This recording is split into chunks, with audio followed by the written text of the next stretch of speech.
తీవ్ర జాప్యానికి ముగింపు పలికి 12వ పీఆర్సీ కమిషన్ను తక్షణమే నియమించాలని 2 సంవత్సరాలుగా ఎదురు చూస్తున్న ఐఆర్ను వెంటనే ప్రకటించి పొదుపు చర్యల్లో భాగంగా రాష్ట్రంలోని అన్ని శాఖల ఉద్యోగులకు వారానికి 5 పని దినాలు కల్పిస్తూ ప్రభుత్వం నిర్ణయం తీసుకోవాలని Amaravati JAC chairman Bopparaju Venkateswarlu demand చేశారు.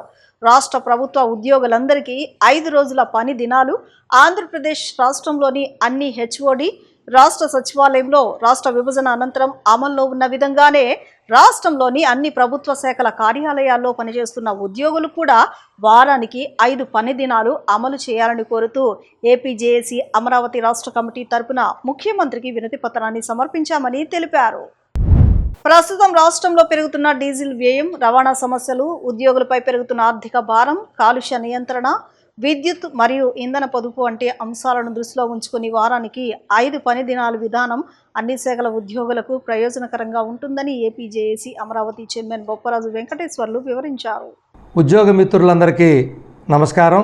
1/7/2023 నుంచి రావాల్సినటువంటి 12వ పీఆర్సీ ఇప్పటికే 3 సంవత్సరాలు గడుస్తున్నప్పటికీ కనీసం పీఆర్సీ కమిషన్ కూడా నియమించనందున, అలాగే నూతన ప్రభుత్వం ఎవరొచ్చినా ఐఆర్ ప్రకటన అనేది ప్రభుత్వం రాగానే ప్రకటించే సాంప్రదాయం ఉండేది. అది కూడా నేటికి ప్రకటించకపోవటం వలన ఉద్యోగుల్లో తీవ్రమైనటువంటి మా నాయకత్వం మీద వస్తున్నటువంటి ఒత్తిడిని, వాళ్ళ ఆకాంక్షని దృష్టిలో పెట్టుకొని జూన్ 7వ తారీఖున రాష్ట్ర కార్యవర్గ సమావేశాన్ని ఏర్పాటు చేయడం జరిగింది.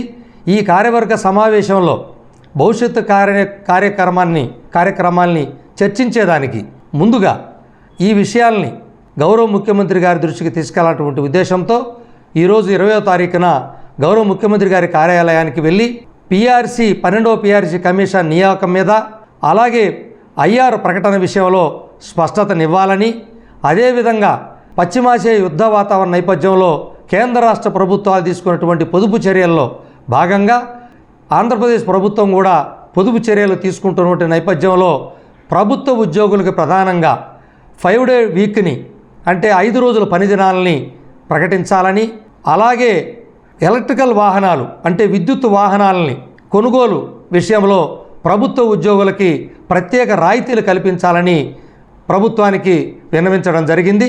ఆ విషయాలన్నీ మీ దృష్టికి తీసుకొస్తా ఉన్నాం.